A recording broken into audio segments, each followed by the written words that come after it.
Hello प्रिय मित्रों, मैं एसकेडी स्वागत करता हूं आपका अपने YouTube channel know your history में। आज हम चर्चा करेंगे कि किस प्रकार से मांसाहार व डेयरी उत्पादों का बड़ी मात्रा में प्रयोग करने से पृथ्वी का तापमान बड़ी तेजी से बढ़ता चला जा रहा है, जिसे हम ग्लोबल वार्मिंग कहते हैं। साथ ही साथ साफ सफाई में बड़ी मात्रा में पानी का उपयोग होने के कारण जल प्रदूषण भी बड़ी तेजी से होता है। यद्यपि पशुपालन मनुष्यों द्वारा प्राचीन काल से किया जा रहा है, किंतु तब इसके तरीके प्राकृतिक थे, जिस कारण से प्रकृति में संतुलन बना हुआ था। आज हम कृत्रिम तरीके अपनाकर अपनी इच्छानुसार बड़ी मात्रा में पशु प्रजनन करा रहे हैं।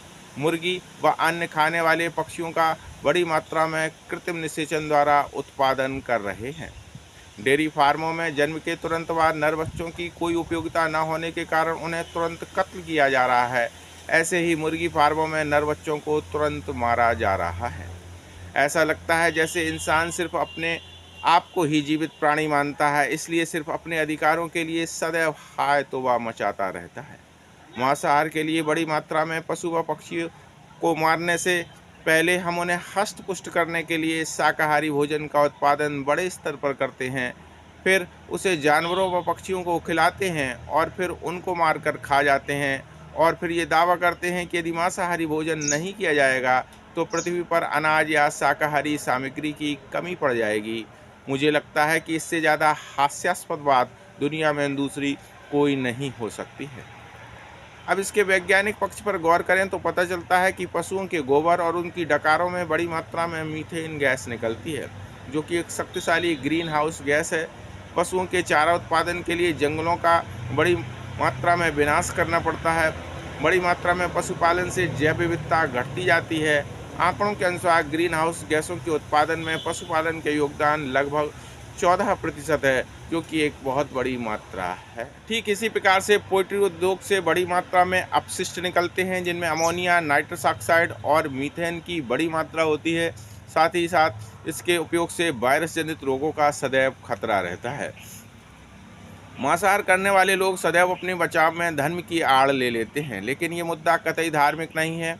हमने अपने स्वार्थ के कारण धर्म की अपनी ज़रूरतों के अनुसार व्याख्या कर रखी है, क्योंकि बलि या कुर्बानी का मतलब किसी निरीह जानवर या पक्षी को बंधनों में जकड़कर उसकी हत्या करना नहीं है, बल्कि अपने व्यसनों या बुराइयों को ईश्वरीय सत्ता के सामने संकल्प लेकर सदैव के लिए त्यागने की शपथ लेना है।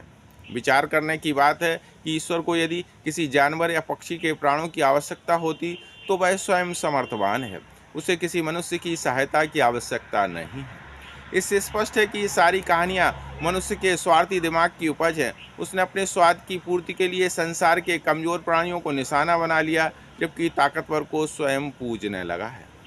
कुछ तर्कशील मांसाहारी लोग धर्म ग्रंथों के उदाहरण देकर ये सिद्ध करने की दलीलें देने लगते हैं कि प्राचीन समय से ऐसा होता आ रहा है, लेकिन यहाँ पर वे फिर भ्रमित हैं।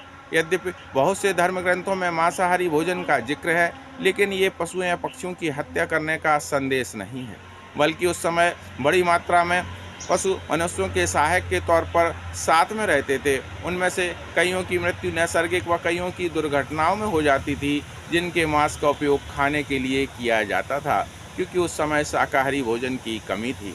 आज जब शाकाहारी भोजन प्रचुर मात्रा में उपलब्ध है, तो हम शाकाहार को अपनाकर ग्लोबल वार्मिंग को कम कर सकते हैं। साथ ही साथ पशु पक्षियों को भी जीने का अधिकार दे सकते हैं। धन्यवाद।